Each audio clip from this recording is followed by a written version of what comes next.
What's going on, everyone? This is your boy Primate, also known as the Overrated One. Welcome to 2Point's very first tutorial. Um, and as the title says, it's basically a render tutorial. Now, on you can find like a billion, trillion, gazillion, trillion, a billion, just a lot of rendering tutorials on tutorials on rendering on YouTube, and it's a lot. It's just real hard to find the right one. Everyone has their own specific render settings, and if you don't have a lot of knowledge or some knowledge about how to export a video footage, you just will be ending up using the most popular video that is out there. The most popular rendering tutorial. But if you just clicked on this, you're in luck. I'm not. Well, you gotta have to make sure you know what kind of render settings you're looking for and what kind of look. Well, sort of like a look you're going for, because there's so many different types of ways to export a clip. But if you're a gamer who records with a PVR or whatnot, then this is the right place for you. Or a PC gamer that just records with fraps. Now, as you can see, I'm using Vegas Pro 11, and I got my clip in. It's a HD PVR clip. The player that rendered this rendered it in a weird way. Well, basically, you just drag your clip into your timeline, go to your project settings, and make sure that it matches the exact same settings as you recorded it.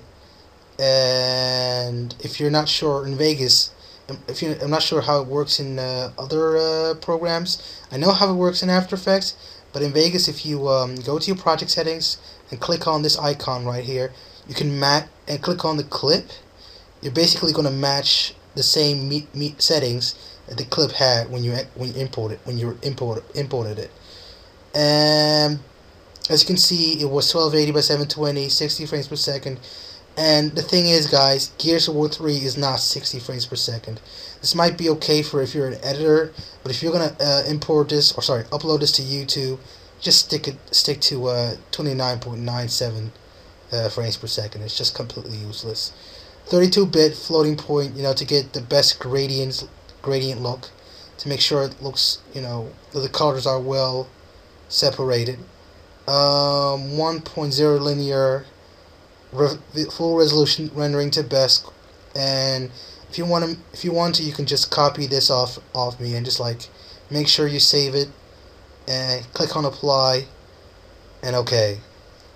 And of course, most of the time people just don't do cover audio, but if you just clicked on match media settings, it shouldn't be too much of a problem.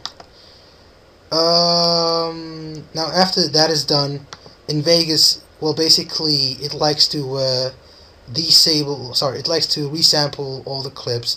This is usually helpful for if you're doing motion animation, short films.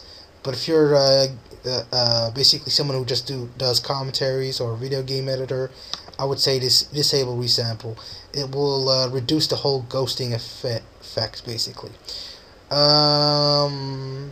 It actually is awesome if you're in a big screen, like in a dark room with a big screen, but other than that, it's just it's making your quality look terrible. Eventually, once you've done that, we're gonna go to export a clip or the video footage, and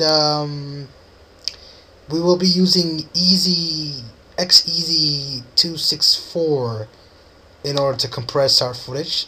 So in order to do that, we don't have it in unless you already downloaded the codec, but we're gonna use a different program for that.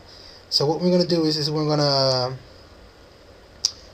go to Windows, Videos for Windows, AVI. Once you click on that, click on a random template, doesn't matter which one, customize template, and just go here, just click video format, uncompressed.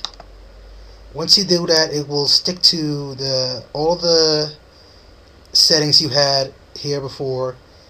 I will change this to 1 and non-progressive because that's what it was.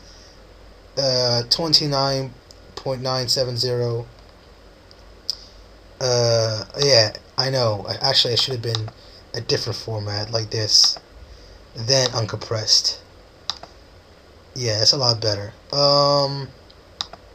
Bring this to 29, or you could still keep it to 60, because you can always change it in the other program if I'm correct.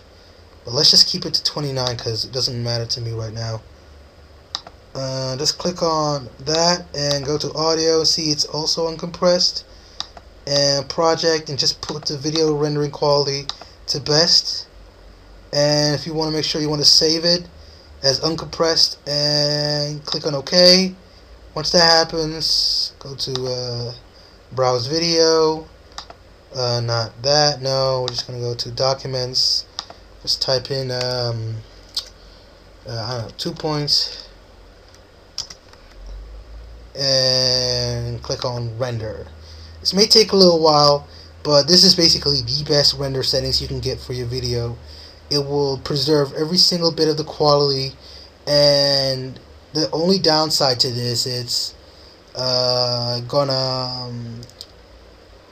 file size of the video is going to be a lot larger.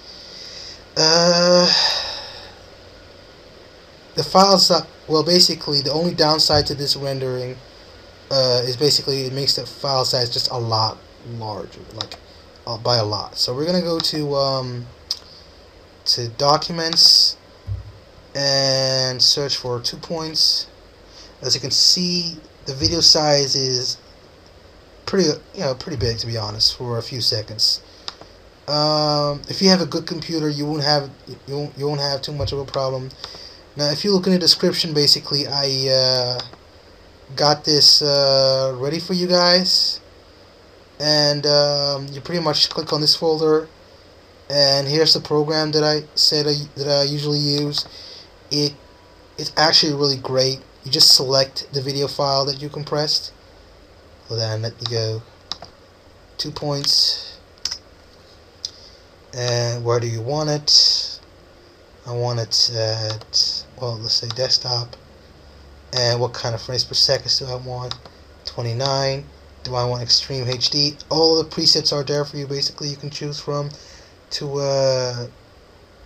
the highest to the lowest. I just like to choose this one, and it will basically start encoding. Then you have to wait till it's sort of like finished. Once it's finished, you will pretty much get an amazing quality, to be honest. Just really great. Just wait till it's finished, and once it's finished, it will just show just a notification, and you can find your clip. This tutorial has been going on way too long, so thank you for watching for the very first tutorial on 2 points. It's kind of sloppy what I just did, and it's because I haven't slept that well for the past few days, and I felt like I needed to post something regardless. So thank you all for watching, and have a nice day.